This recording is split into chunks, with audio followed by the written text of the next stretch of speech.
Hello again guys, in this quick video I'll show you how to take off sensitive content on Twitter. But before that, make sure that you are connected to the internet, and once connected, just simply open your web browser and go to twitter.com.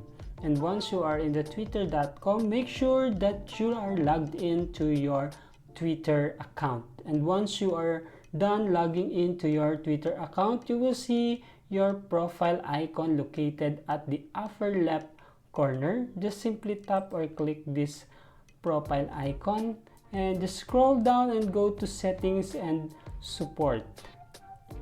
And next, just simply tap the settings and privacy option. And once you are here, go to privacy and safety. And under your Twitter activity, just proceed with the content you see.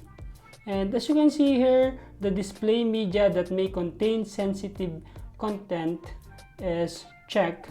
Just leave it unchecked so that it will not contain any more sensitive content in your Twitter account. Okay, that's it guys on how to take off sensitive content on Twitter. I hope this video helps you a lot, and keep following and subscribe to this channel for more video tips. Thank you guys.